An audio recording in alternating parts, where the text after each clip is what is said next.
Now this awesome 67 C10 has been a daily driver in the past for me for years actually. But after we did that swap meet engine swap video series here at Freeman's Garage, we were left with a few loose ends that need to be tied up. I ended up setting the timing at 12 degrees advance. That's working like a charm. I chose to go with this one. Forgive me for having some class. I think we got a vacuum leak. Listen for the change.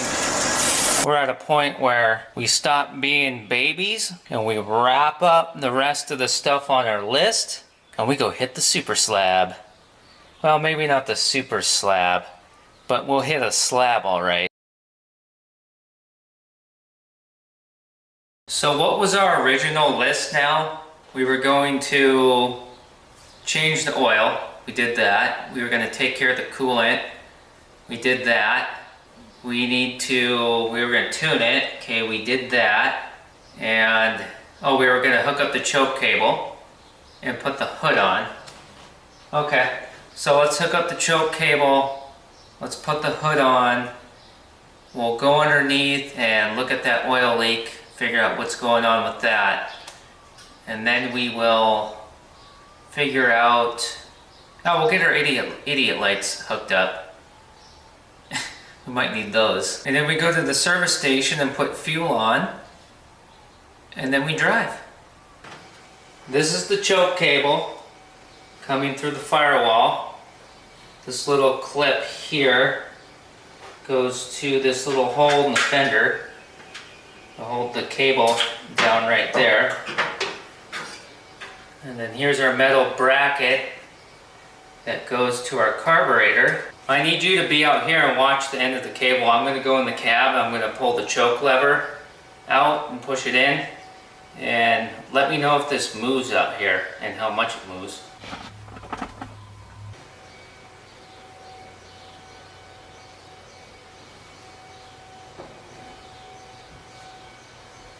What's it doing?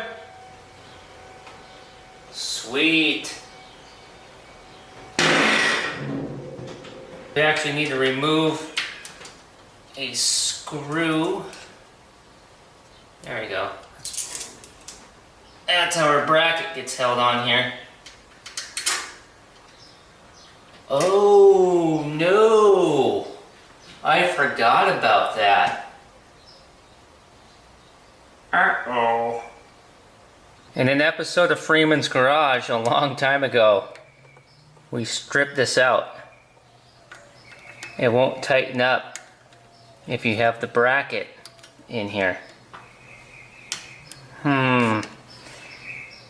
Oh man. That's why it wasn't hooked up. You don't feel like taking that carburetor off, disassembling it, and cutting threads into it right now, do you? Neither do I. Maybe we could just find a longer screw, one that's just a little bit longer, a camel hair longer. And if we need to, if it's too long, we can space it out with some washers. I really want to operate the choke from inside the cab. I got an idea. Let's see. We're gonna need to retrofit this onto our engine sometime very soon here. Gotta have an air cleaner set up, right? What if this Carter YF has a screw that will work? If it does not, we are going to hop on the hog again and blast to a hardware store, hopefully before they close, and dig through their bolt bin and pray we find something. We'll take this screw out. Any screw as good as any. We don't know what it's going to look like until we get it out. Oh, that's way too short. Okay, so note, the screws on a Carter YF are a lot shorter than on a Rochester B. That's that type of, information to keep in your mental toolbox. That could come in handy someday. Yeah, there's nothing on here that's going to work, unfortunately. Everything's too small. Actually, wait a second here. Wait, false alarm. I thought there was one that was going to be long enough, but there isn't. I guess I have to ride my Harley. Oh man, poor me.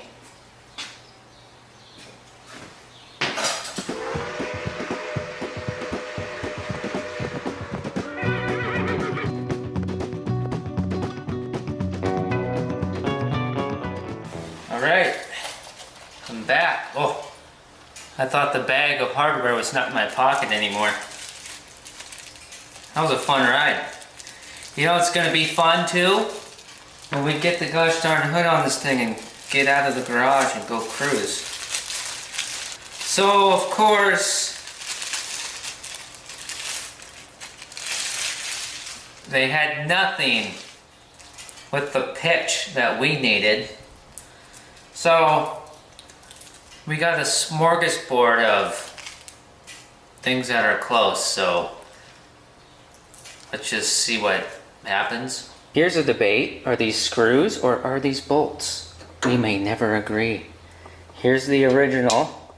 These two here, they're just a little bit smaller in diameter than this one here. And then these are a little bit bigger in diameter. This is kind of the monkey in the middle. Couldn't find anything. But I got a shorter and longer of each so we can try. We got some options. So let's play around and see if anything will work out. So here's the two smaller ones. Okay, well that's obviously not going to work. And there's no way we can get a nut on down there. Well, that stinks. Those are bigger ones fit in here. They are too big. See, the thing is, well, maybe not. The thing is do we just force new threads? Or, I mean, wouldn't it be the right way? Wouldn't that be the right thing to do, to just force a screw down through here? I don't know. I never claimed to be a saint. Oh, it's actually... Wow, it's going in here pretty smoothly, actually. Wow, this might be just what we need. You know what?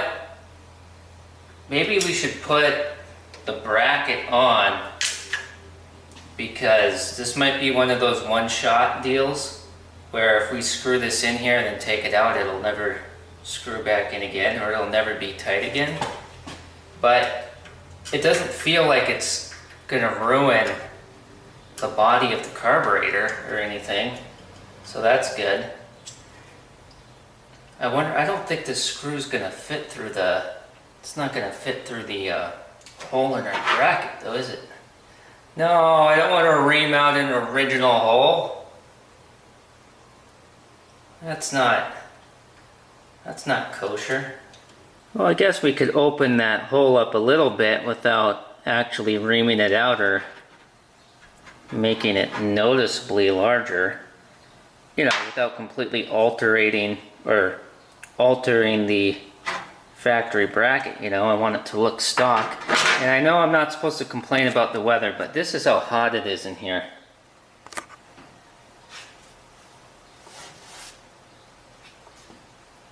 I am melting. I need a swamp cooler.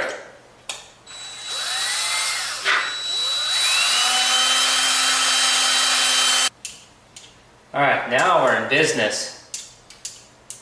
Here we go. We did not ruin a factory bracket, yet we modified it. I'm not sure if I like this. We're kind of blazing a new trail, so to speak. But I don't think that we're ruining anything, so that's the most important part. As long as we don't ruin something and we do a proper, well, maybe not proper, but a respectable job to respect the equipment and ourselves. Ow. You know? We don't want to be just ruining things. Okay, I think what we should do here, I think we should back this out. And then, actually, hold on, let me back this back in. Because I want to see, because I don't want to force it down anymore, but we got a little gap here. So maybe we can do 2 washers. See what I'm saying here? I don't want to force this down any more than we already have. So we'll back it out, and then we'll put a couple washers in there to take up that space, and then snug it down, and hopefully it'll hold tight and we will have not ruined or, you know, caused any repair work that needs to be done to the body of the carburetor. Because we don't want no hokey pokey janky stuff going on. You know what I mean, Gene? Mean Gene Okerlund.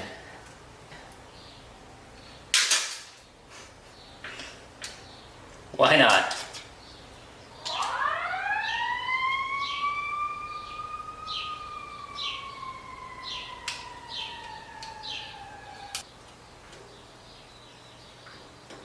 Actually, 3 washers would be better.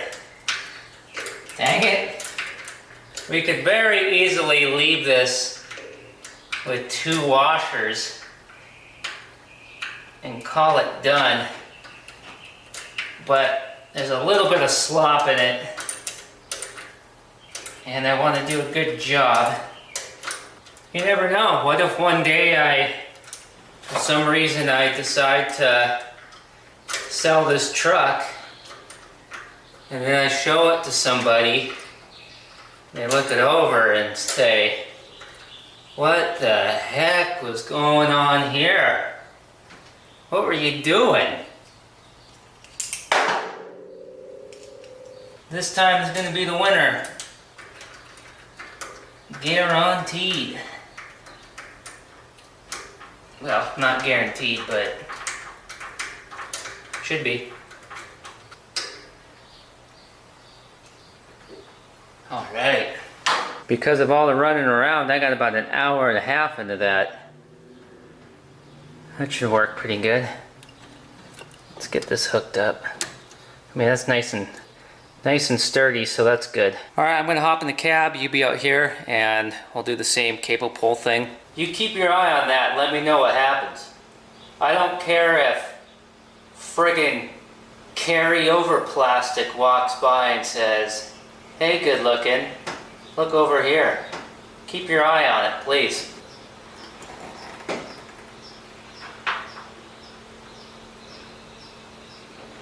Awesome. Now let's try it the opposite way. I'm going to push it in.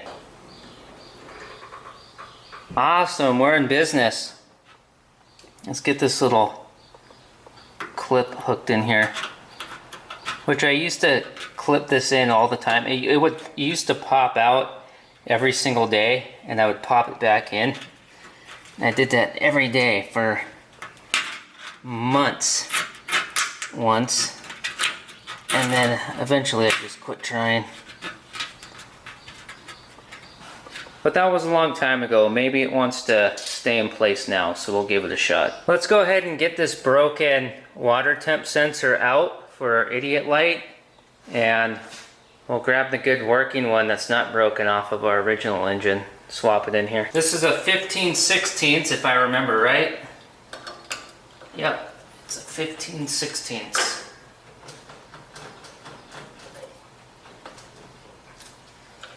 Hope we don't lose a bunch of coolant here. Oh no. You know, why didn't we do this? Oh. You know, I know better. I knew to do that before we ever did the coolant in here, but I didn't. Let's grab the sensor out of the old engine and then we'll have it here ready and we'll do the whole switcheroo real quick. Okay. Give your all. Give your all. Can we break the torque on this without tipping this engine forward and flipping this engine stand?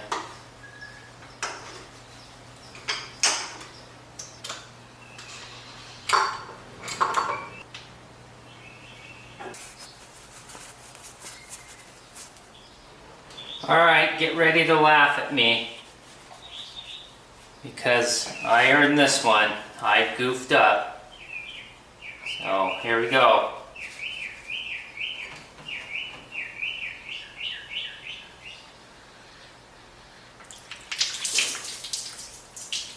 Well, that wasn't so bad.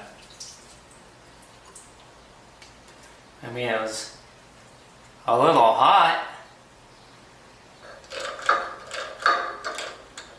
We got lucky. We're not going to be able to hook up the oil pressure sensor for our idiot light the way that I was hoping to. There is our sensor down there. And let's come back up here. Bear with me. This plugs onto that sensor. This is supposed to be attached to this wire I showed you earlier. Let me stick your face in there. That one right there. Okay, on the end of that is supposed to be this. And then it goes onto our sensor. That wire got pinched between the engine and the frame rail and chopped this end off. I don't remember which video it was. I think maybe it was when we were taking the engine out of our 67 C10 to start the at-home ring job series. I think that might be when that got pinched and chopped off. See, I was thinking we weren't going to be able to fix this and use this end, but actually I think we can. Alright, take a peek at this. I don't want to destroy this because I'm actually not sure if you can even get these in the aftermarket. This might be something that just doesn't exist anymore. Now I've tried to get the terminal out, but I can't get it to come out. It might be permanently stuck in there. And I don't want to ruin this by cutting this end off to get access to bare wire to splice onto. So what if we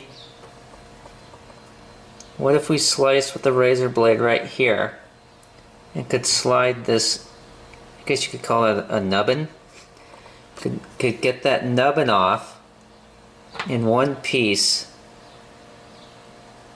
and then maybe we could cut that splice that nubbin in half the long way, splice our wire, and then be able to get the nubbin back on, and it will look factory. Alright, wish me luck. I couldn't find a duller razor blade, could I? But that's okay. It's okay that it's dull. We don't want a sharp one, because we want to control our cutting power. We want full control. We don't want to go too fast, right? I'm kidding, but I think that philosophy is actually working. Destroying factory parts. That goes against everything I stand for. So please, please work out. Okay, I'm not going to squeeze hard on this because I want the wire to pull out, and it did. Did we break any strands off? No, we got the full Monty here. Now let's see if we can cut the nubbin in half. Well, not completely in half, but splice it down the middle on one side.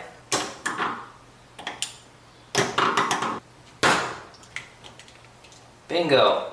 We splice our wire that's in the engine compartment to that.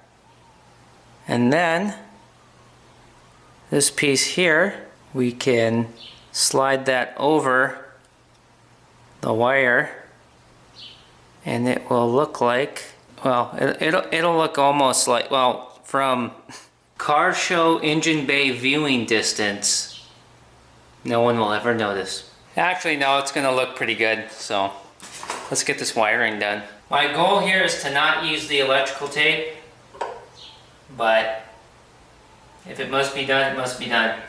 So let's see if we can finish this repair the way that we are trying to. Oh geez. I know I'm gonna get my arm down here. That was not easy to strip that wire down in there. Not much room. Alright, we got a good connection. We'll do a very small piece of electrical tape just for a little bit of water protection, just to keep water out of it. Now, a solder and heat shrink job would be ideal, but it's not always necessary. We have the tools and the skills to do it, but that's not how we're doing it this time for this. Alright, now this piece, little nubbin piece, is going to go on. This is the final piece of this master plan here. Need to open this up a little bit, make it a little bit wider. This is either where I drop it and it disappears, or it splits in half and breaks. Not bad, if I say so myself. That took me 8 minutes because it was so difficult to get my arm in here and get the wire stripped. There we go, we are on. Alright, so let's think about this here. I've kind of lost track of the list, so we were gonna do an oil change, we were going to take care of the coolant, hook the choke cable up, tune. Okay, we did all that, and then we did all our sensors for our idiot lights. Oh, it feels good. Might just dump this whole thing on myself right now. So, yeah, let's crawl underneath and take a look at that leak / potential leak. See what's going on there. Hopefully it's not rear main. Hopefully the oil pan bolts are just loose for whatever reason, and that'll fix that. No, that feline's back. Every time that cat comes through here, it gets closer and closer to me. Maybe I got a new friend. So yeah, let's crawl underneath and investigate the leakage and try to get an idea on if we've got a park in the driveway rig or a park on the street rig, or just park on the gravel rig. And then we'll put the hood on, which is going to be a show because you're going to watch me do that by myself. And we'll either do a configuration of straps and the engine hoist, or maybe we'll try something else that I've been thinking about trying. Because, you know, getting these giant hoods off and on by yourself is a pain in the keister. And then, while operating the choke and gas combination from inside the cab with our hooked up choke cable, which is going to be nice, we will back this thing out of Freeman's garage. We'll go out into, I'm not supposed to talk about the weather, do 107 or 8 or something degree heat, and we'll go roll around underneath the sun and cooking in a tin can, and we'll find out if this swap meet engine is gonna blow up or overheat or what, because we're actually gonna put some decent miles on it, so we'll find out. Are the oil pan bolts 7/16? I think they are, right? I hope so, because I'm going under, and this is all I'm bringing with. One shot, one kill.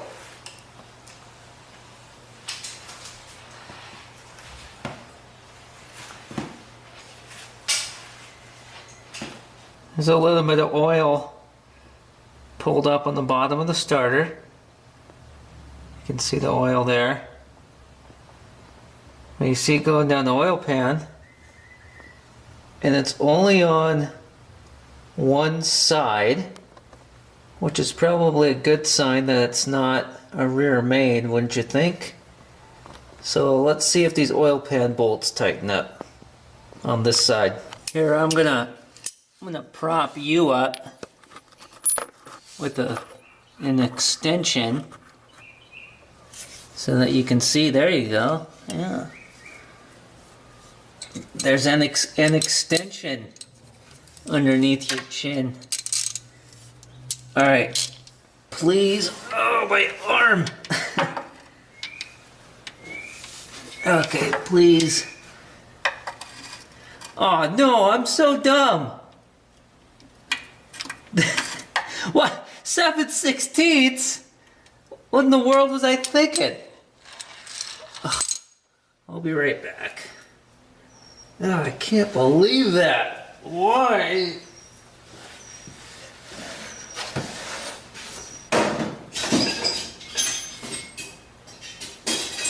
Alright, I'm back.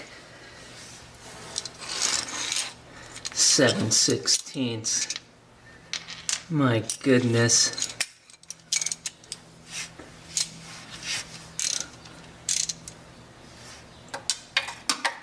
Is that oil around our plug? Huh. We'll have to keep an eye on that. I doubt that's leaking. Okay, here we go. Please be loose. No, it's not loose. No! That's not good. Well, let me actually try to turn it. It tightened a little. What about this one? Oh, that's right. Okay, yeah, that's why I was confusing myself. Because this next bolt is 7/16. Ay, ay, ay. Ay, caramba, man. Okay, please be loose. No, that's not loose either.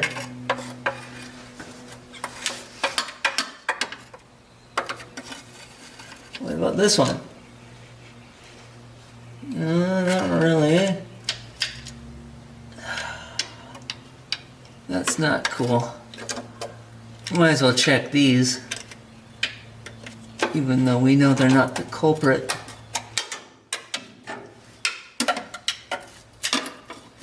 On this side.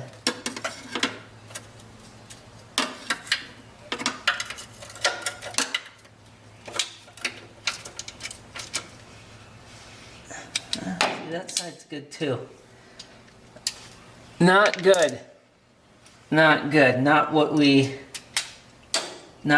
wanted. That's for sure.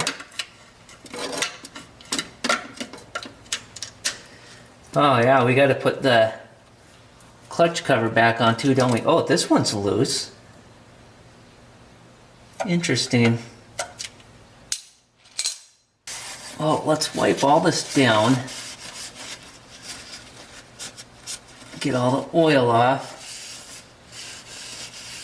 And think about how we're going to try to pinpoint this. All we can do is drive the thing and then felt like two of my ribs just switched positions.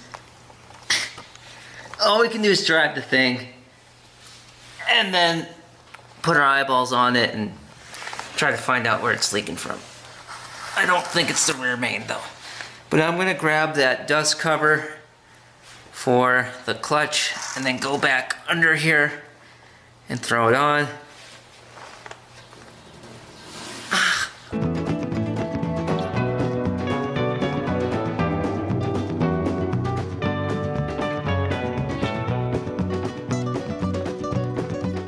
Alright, let's get this hood on and hit the gosh darn road. And you know what? I probably shouldn't have crawled under there with this shirt on, because this is one of my last decent shirts. The back's not dirty, is it?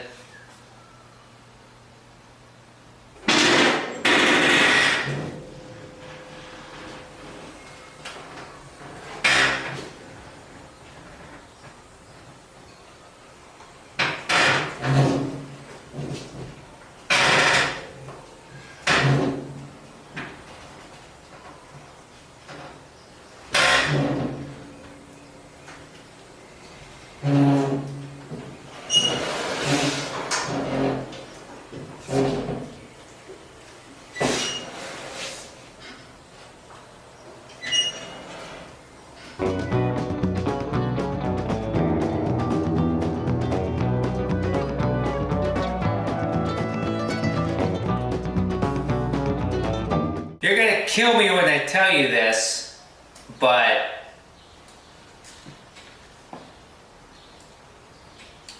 do you remember where we put the hood bolts?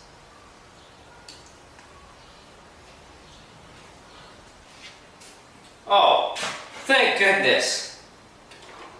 Found them. They've been hiding behind the hood all day. We can put the hood on the truck in one of two ways. Either we get the engine hoist and set up a bunch of straps and lift it up and put it in place, or we can lay a moving blanket across here, prop the hood up on its nose, and then shimmy it and snake it up onto here. I kind of don't want to deal with rigging up a bunch of straps with the engine hoist. I think it'd be kind of fun to do it the other way. But at the same time, these things are not light. So how smoothly is it gonna go? Because you know, once you're at the halfway point, you're committed. And the last thing you want to do is let the hood slide back down to the floor, right? Or flip over or fall or whatever. Let's test the waters. Because I'm curious to see how this would go. Oh. I was thinking my moving blanket was 3 times the size of this.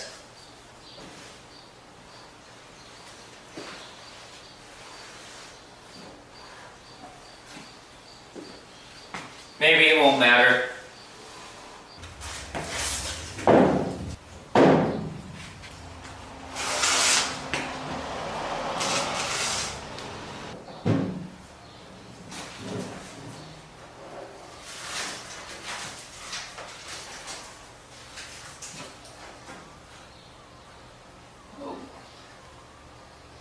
Just stuck my hand in a spider nest.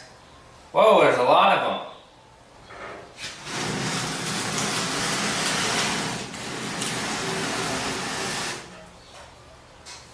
I guess I'll just have to get bit. Wouldn't be the first time.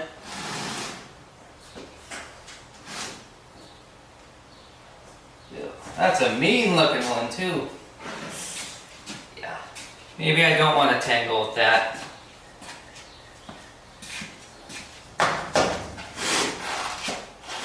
Well, that stinks. I was hoping that this moving blanket is going to be able to cover both sides well so that we can lift up on the hood and push it up here, wiggling it back and forth, you know, and being on top of a blanket on both sides, but you know it's just gonna do that.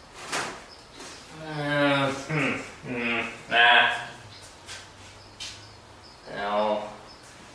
We'd have to grab it here and then lift it up and then go like this. Yeah, it's gonna be all, we're just gonna scratch everything all the heck, right? I think that wouldn't be very smart. Let's just use the engine hoist. Hey, do you remember Timmy's dad, Paul, on Lassie? Remember his dad had a 1958 Dodge D200? I wonder whatever happened to that truck. Actually, I got an idea. I want to try something. If it doesn't work, we'll just get the engine hoist out. I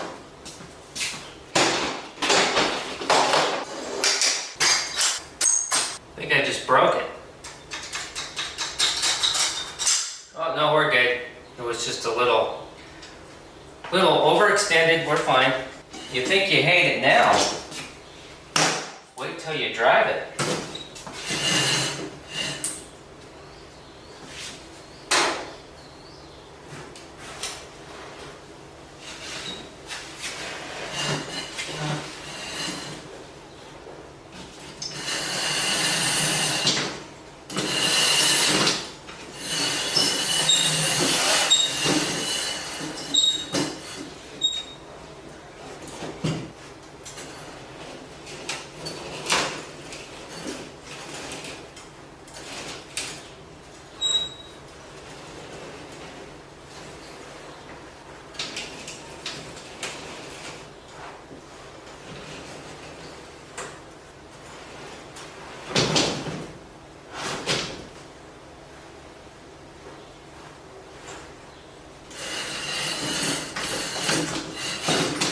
Okay, now comes the hard part.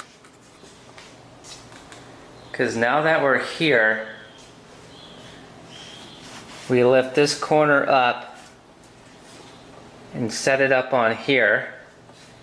And then we do the same on that side, which that's not the hard part. The hard part is once you're on top of those hinges, then you need to come up here to the front and lift up on the hood, and the hood's going to want to slide right down here into the cowl and the firewall.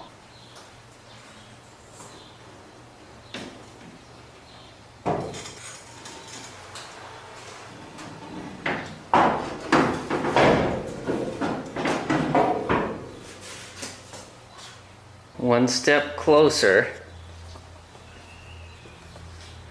Freeman's garage, proving the impossible possible. Man, that is cowl induction like you've never seen. It's time to move our protection up to there. It's probably too much. Well, we'll see what happens. We're pinched on this side, so I want to move the moving blanket up to here. Here, I'll replace this with that.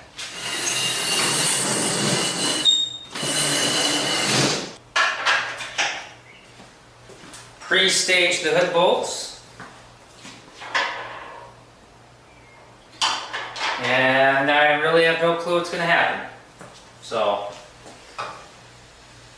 I guess So let's just find out.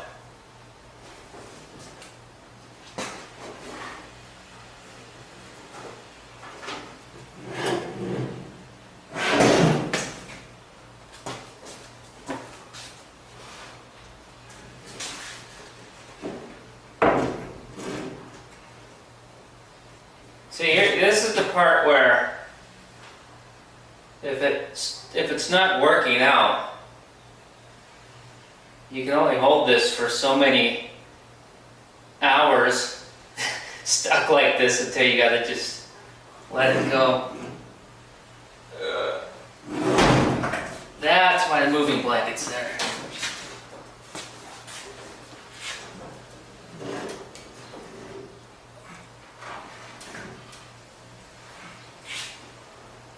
Okay.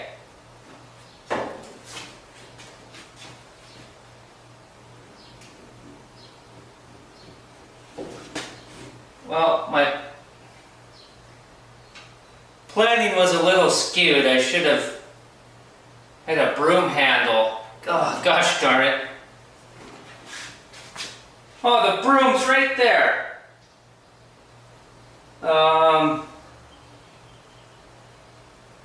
Is there any way I could get a hood bolt in? Or, without putting a broomstick in here to hold the hood up? Or is there some way I could reach the broom without, well, okay, well, I have limited time to figure it out. Ooh! Oh. You know what I could do? I could take my belt off and attach it to here, and it would hold the hood up.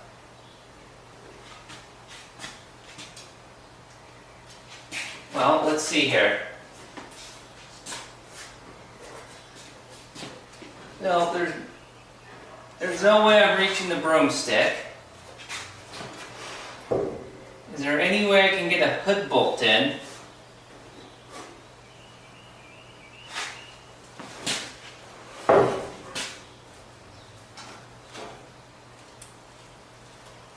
You know that car song, "You Might Think I'm Crazy"?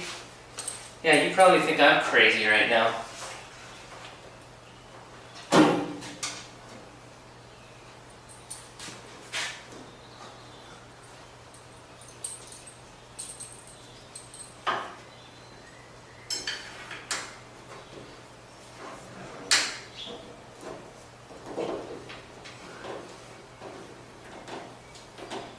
Okay, well, hurry up and get in the hole because my arm is running out of blood.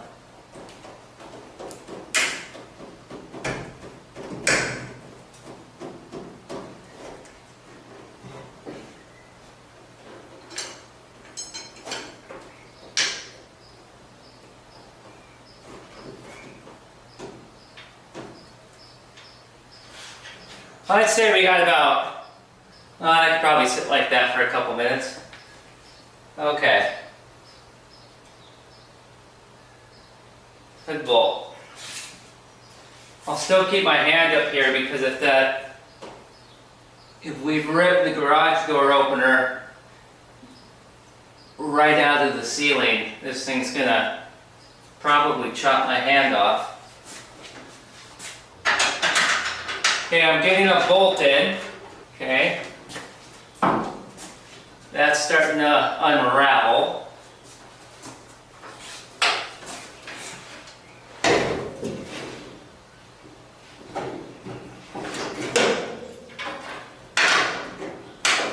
You know, I didn't set up any tools before doing this, did I? Probably because I didn't think this idea was going to work.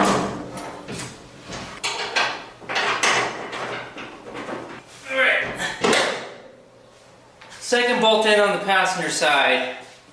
Should be enough threads in there to keep this from flipping over. Well, every time I put my hand back here where I need it, the spider keeps coming closer, like he's gonna bite me, and then when I move my hand, he goes back, and then when I put my hand there, he comes over again.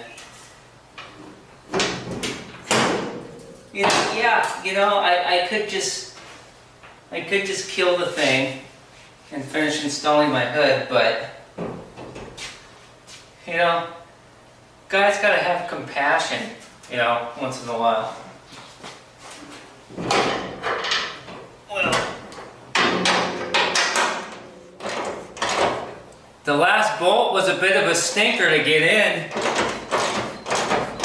but I got it. Now we have to make sure we align the hood so that it closes properly and looks good. I did not snug these down. They're just tight enough so that we can get the hinge to close. We can bring the hood down without the hood just pivoting on one bolt and bending itself into oblivion and never being able to ever bend it back into shape, most likely. So they're just snugged up but not tight. Now let's bring the hood down and see how misaligned we are. Let's get all this stuff out of here. Oh, we need this. Oh, put that in my pocket. We are ready to figure out what we're going to do for our air cleaner and go out and play out on the road. Oh, as soon as we get this hood aligned. Get the hood aligned, make our decision on our air cleaner setup, and hit the road, Jack. Go shift a 3 on the tree.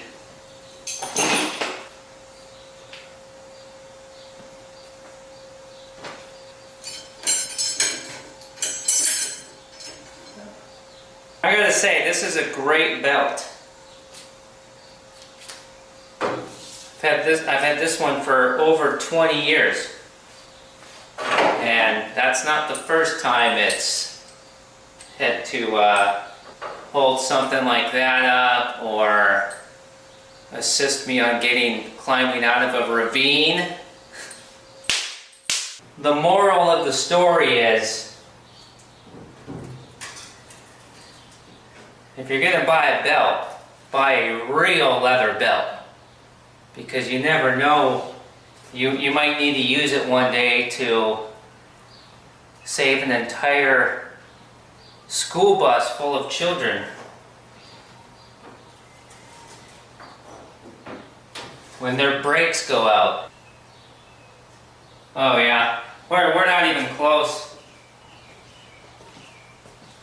Let's try to align ourselves to our old marks. We don't need to be perfect. We just need to be presentable. We're not going to the concourse de elephant. It's going to be cool to be driving this truck again with the hood on it. This body style 67-72, one of my favorite hoods to look out over.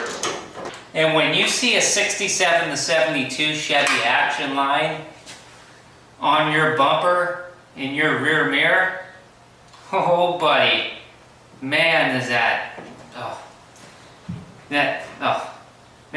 front end look sweet.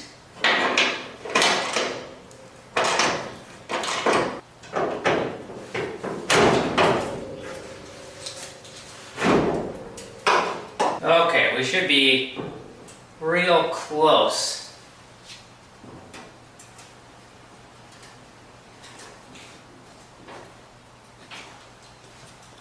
Let's make sure the hood's not going to hit the cow.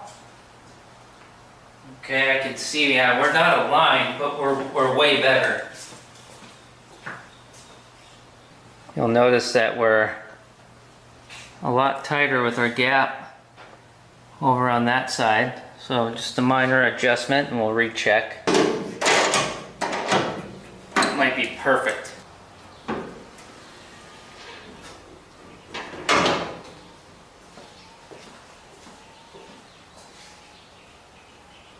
way better. A little off though.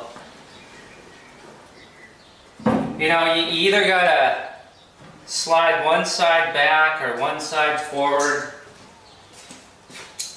You just gotta kind of figure it out. I just don't want to look like a dork rolling down the road, you know, with my hood sticking up above my fenders.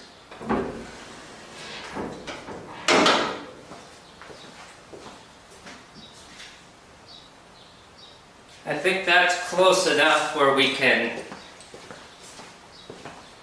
Oh yeah. I think it's good. It's good enough to where we can close the hood all the way right now without fear of it getting stuck because the hood's all... Oh, wait a minute. What happened there?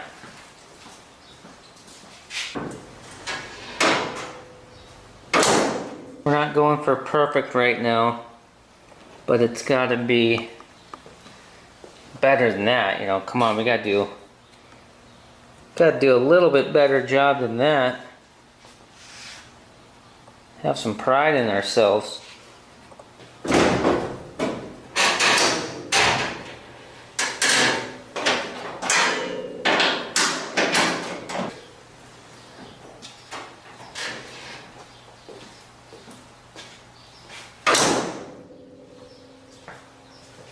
I've been playing with it for about an hour and I don't think we're gonna get it any better unless we really put some time into playing with the hinges and everything, so I think we're just gonna roll with that for right now. It's atrocious, but I mean, are we gonna drive this thing or are we gonna sit here until Christmas screwing around with this? You know what I mean?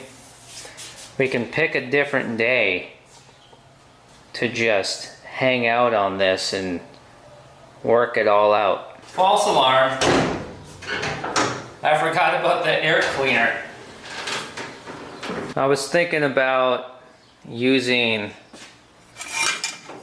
this that came on our swap meet engine to kind of run some extra crankcase ventilation, right? Or did we just drop a nut? I was just kind of thinking about using this as part of our, you know, ventilating our crankcase, kind of how they had it set up. But I don't know what. I think maybe they just had this stuff just sitting on it just to keep the carburetor covered. Let's just run what we got, or you know, what we had on the old engine. And yeah, I don't even want to deal with that right now. Let's go cruise. On top of the possible overheating, water leaks and oil leaks, etc. that we might encounter on this drive, which is kind of a test drive. Remember from previous videos, there's a screw in this right front tire. So that's on the list of things that could go wrong. You never know, we're taking some essentials. There's already a jack in the toolbox in the bed. There's no payphone where we're going. I guess we're gonna find out right now how our choke from the inside is gonna work. I hope it doesn't catch on the air cleaner.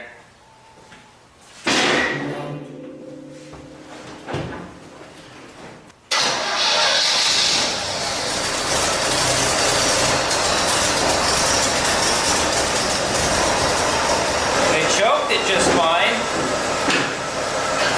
I want to make sure it's all the way open now though. Sounds like it is.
engine is running silky smooth right now.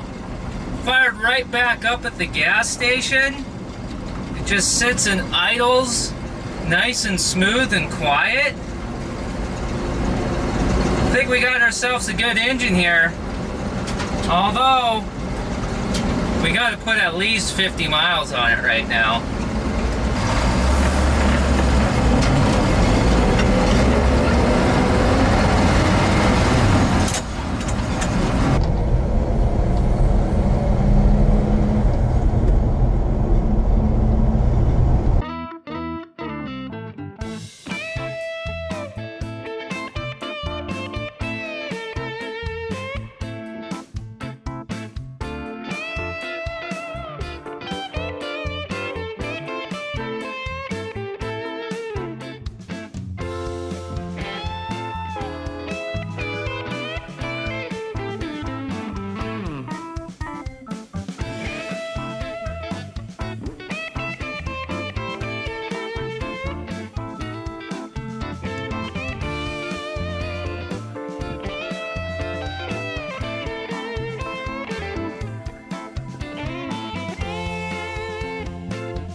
Just let go.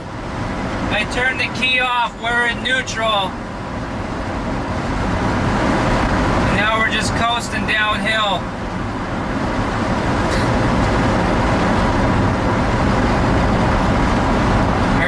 There's a little turnoff up here.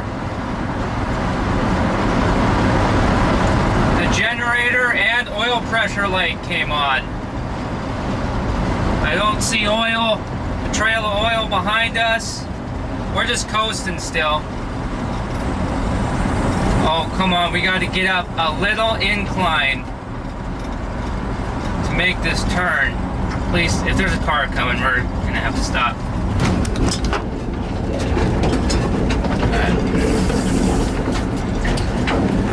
And you tipped over.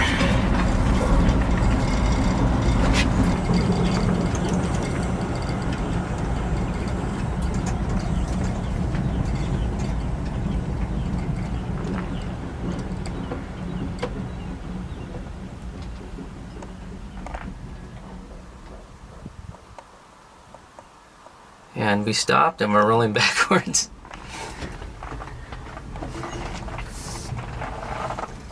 We will, let's see, turning the wheel to the right a little bit. kind of get off the roadway. Okay, alright, that's good. That's good.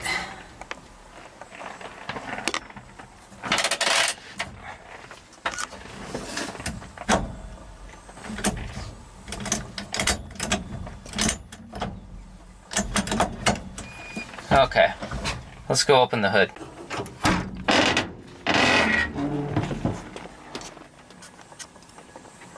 That's a nice looking pond. Boy, I'd love to jump in that right now. Well, let's see the manifest.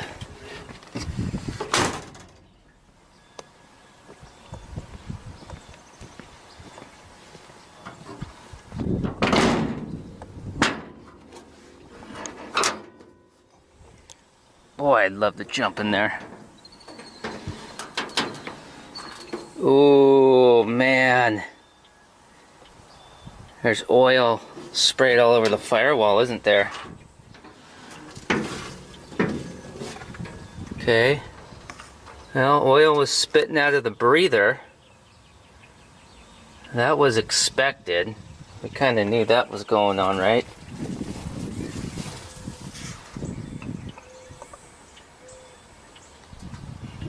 Well, I don't see an engine block split in half. The oil pan is dry. Everything's dry down here, no oil, so it's not like it was the rear main leaking and then let go. I think maybe, well, I'm not sure yet, but I don't think we got hot and overheated. Because I mean, this isn't even, well, I mean, it is hot, but the radiator's is doing its job. That thing came out of nowhere. Jeez, I don't want that thing stinging me. Oh, come on, I got work to do. That thing looks, look how vicious that thing is. Holy cow.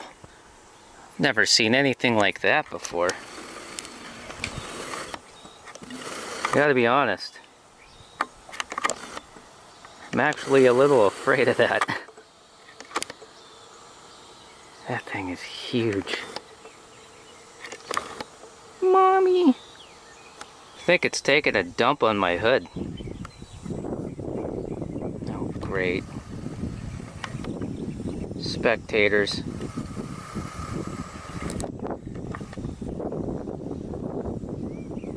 Just what I need. There wasn't really a real reason why I took that off. I just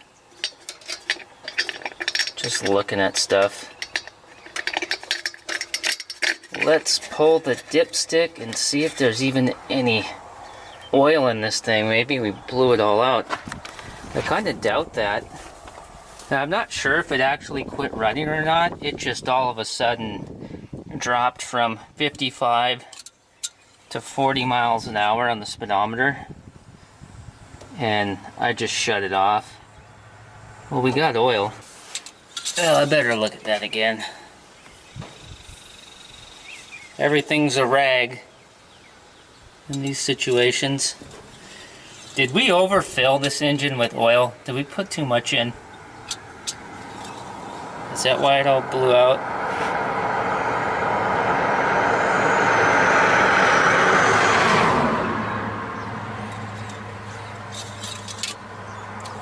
We're good on oil. I never hooked the vacuum line for the vacuum advance back up. I can't believe that. It's been a long, hot day, but nothing, you know, there's no room for complacency.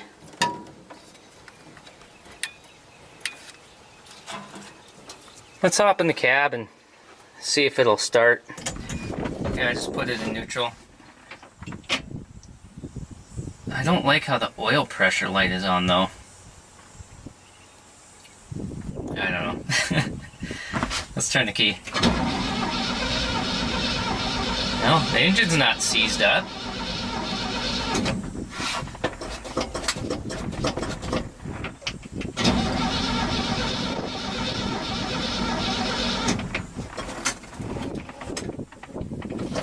Choke it.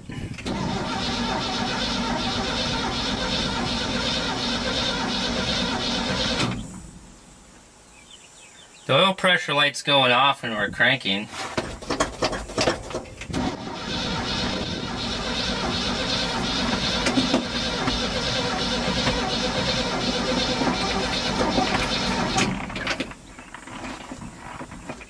Alright. Let's take the air cleaner off. I just want to make sure it's not jammed up because I know it worked when we left the garage, but it's real tight tolerances around here.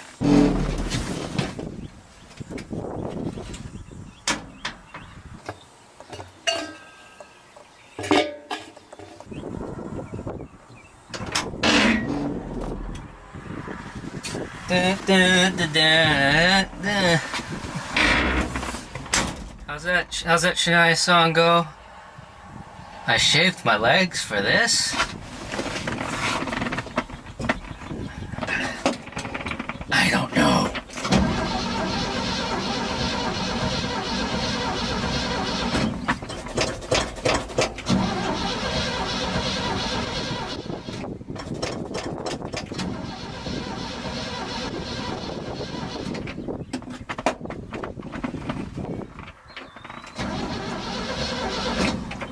Well, I want to make sure that's actually closing it. I don't know why we would need the choke right now.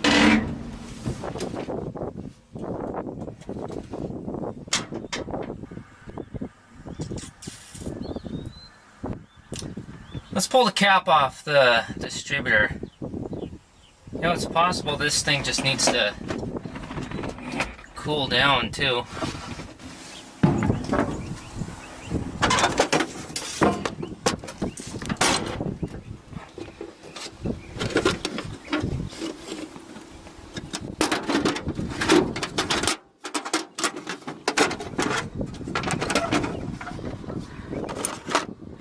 Brought a screwdriver, right?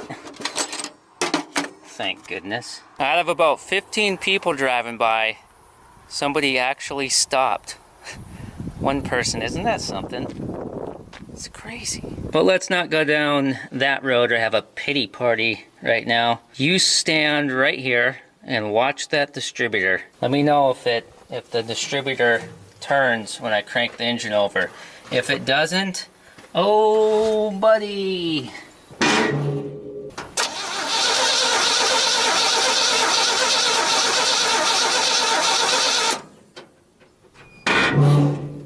Well, what'd you see? Well, that's fan-damn-tastic. I guess we'll just put the distributor cap back on. I think maybe, kind of thinking just let this thing cool down for a while. Got about an hour and a half before it's gonna be dark out here. I don't know, we're probably 20 miles from the house.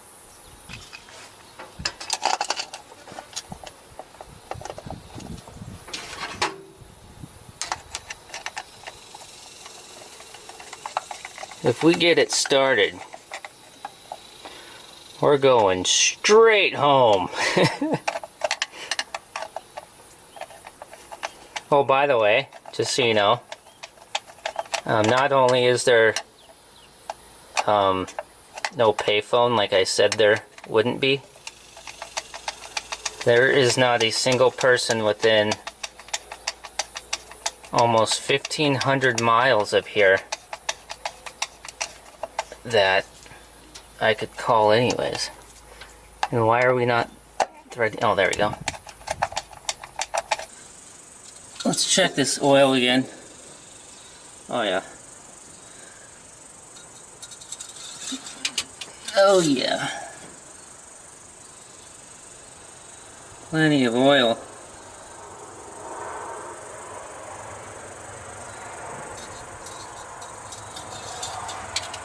It's over 100 degrees. You know, I wouldn't doubt it if it essentially vapor locked, you know. I wouldn't doubt it if the fuel was boiling going into the carburetor. Yeah, I'm on. I'm gonna let it cool down for a little bit and then we'll give her a shot.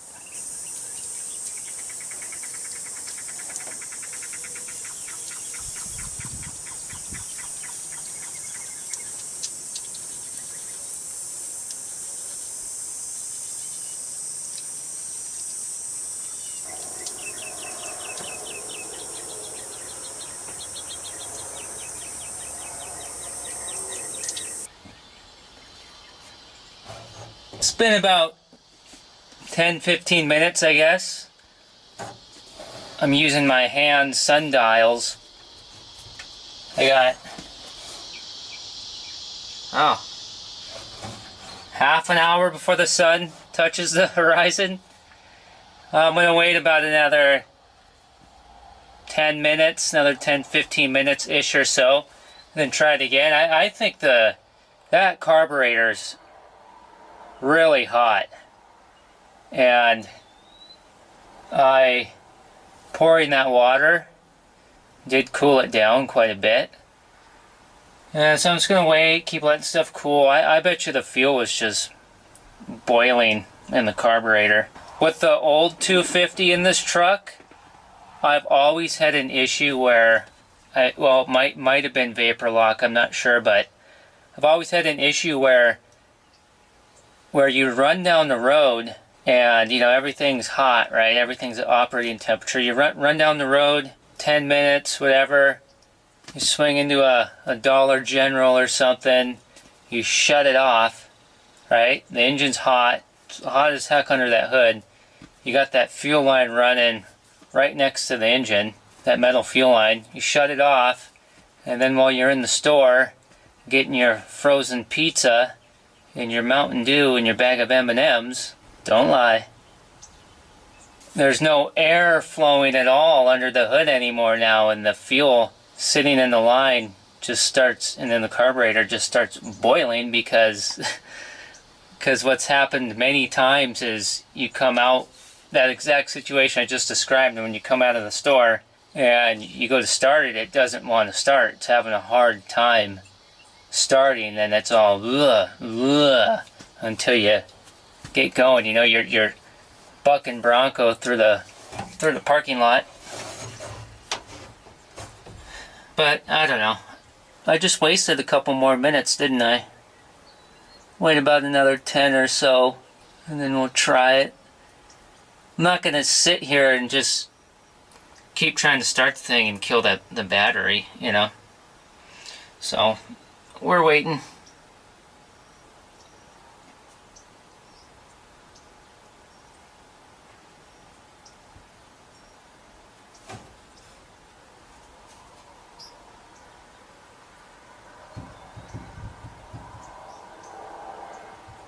I really want to go jump in that pond.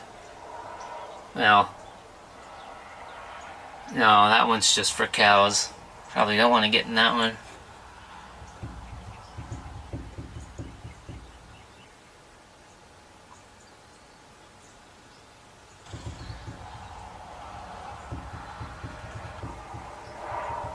Is it true Shania's on tour?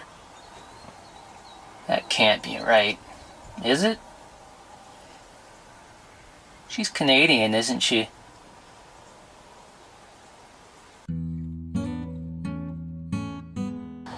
Well, it's been that 10 or 15 minutes. I'm gonna give it a little bit more. A second person stopped. 2 out of 50,000. Some of them are just flying right through here wide open, not giving a crapazoid, driving off right into the sun too. I know you can't see anything, but the second guy, he didn't say what the first guy said. The first guy talked to me for a bit and then said, well, I'm no mechanic. The story I'm giving people is I'm just waiting for it to cool down.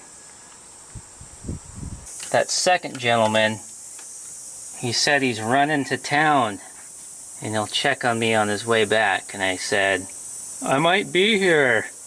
And we both shared a laugh. A Dodge guy. He was in a Dodge. Ram. Dodge Ram, Ram Dodge. What's going on with that? Is that 2 companies or 1? Alright, it's about time to try to kick this thing off here. Let's prepare. Let's put everything away. By the way, this is how you know a box is good. Piano hinge. That's what you want to look for. Piano hinge. High quality. Let's put this stuff away because, and we'll put the air cleaner on too, because if it starts, well, we're going to close the hood too, because if it starts, we're just going to, oh, that was a terrible whistle. We're just going to, yeah, that was alright.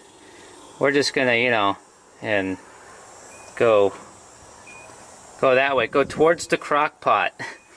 Towards the crock pot. A third person stopped. A lady with horns bolted to the front of her car. You know, maybe a guy, you know, this could be a way to get a date. Just pull over on the side of the road in your classic. Doesn't have to be restored. And open the hood and then just stand there and look cute. Cute? Is that the right word? Handsome? Handsome, right? Yeah, yeah, handsome. No, manly. Tough. Brute. We'll give it 3 more minutes and then we will close the hood and try to start it. Or an estimated 3 minutes. There's the sun. Fleeting fast. You know, George Harrison told us. Sunrise doesn't last all morning. Well, technically this is a sunset. But you know what I'm saying. Alright, don't know what we're gonna do actually if this doesn't start. I think it dropped below 100 degrees outside.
I just took the distributor cap off and the rotor wasn't on all the way. I think we bumped it off and we were messing around with the cap.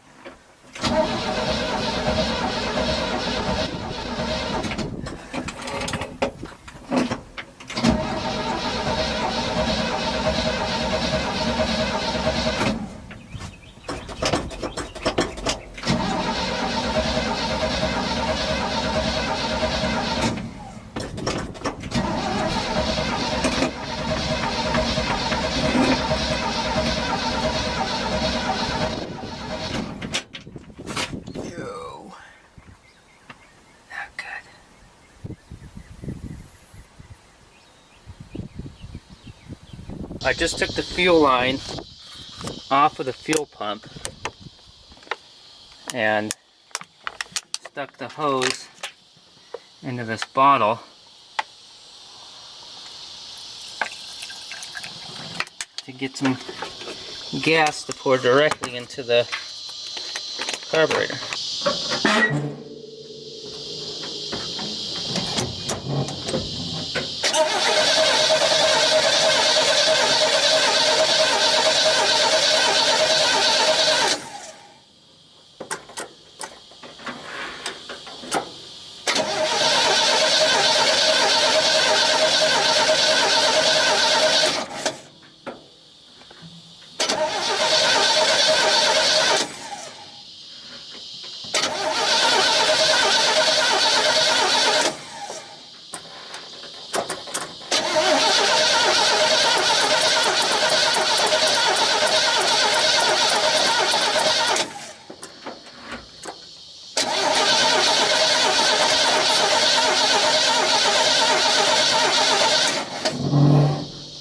I don't think we have spark.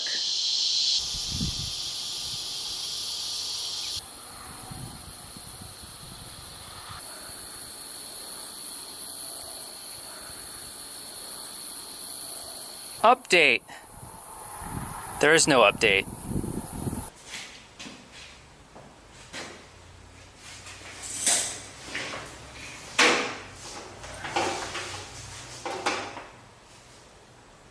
It's 9:35 p.m. I'm back here at Freeman's garage now. Unfortunately, the 67 C10 is gonna sleep alone tonight. Real nice guy, a rancher, older feller, brand new Duramax diesel. Gave me a ride back to the garage.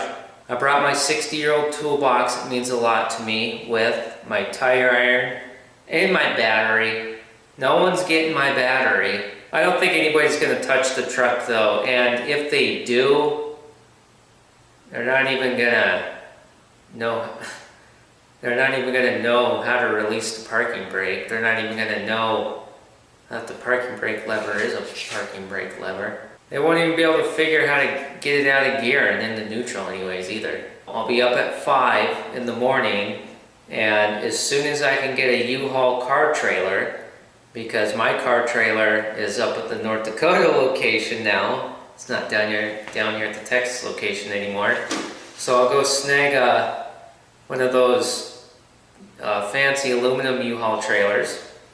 I don't have a winch at the Texas location. That's up at the North Dakota location with the car trailer. So I'll swing into TSC or something and I'll buy a brand new winch, and I'll grab a chain that's laying around here, and I'll take that U-Haul trailer out there first thing in the morning, and I will chain the winch to the trailer and winch the truck up onto the trailer, and then bring the truck back here to Freeman's garage. You want to know what I think happened? I think the camshaft broke. I could have took the valve cover off up there, I guess, and you could have stood there and watched the valves as I sat in the cab and turned the key. Because we were getting fuel, the thing's got oil in it. I'm pretty sure it didn't overheat. The distributor turns when you crank the engine over, but the valves might not be opening and closing. Either the thing just let go, maybe it let us know why it was taken out of whatever it used to be in. Anyways, good talk. At least I didn't have to walk.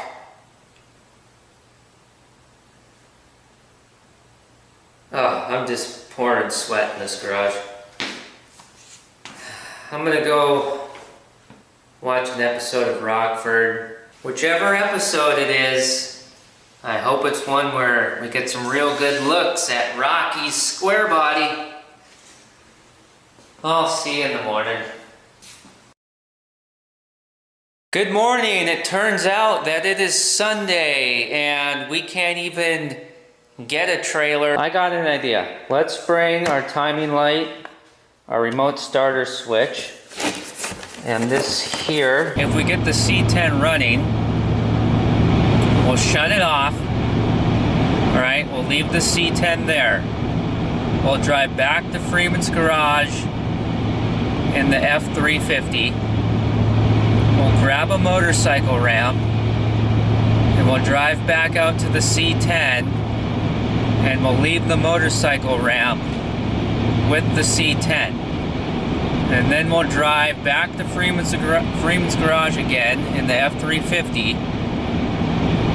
We'll get on a motorcycle and then we'll ride the motorcycle out to the C10 and use the motorcycle ramp to put the motorcycle into the back of the C10.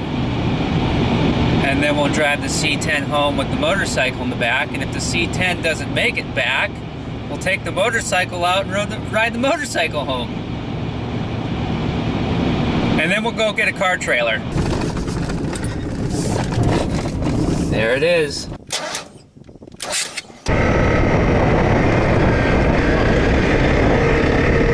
This is turning into quite an adventure.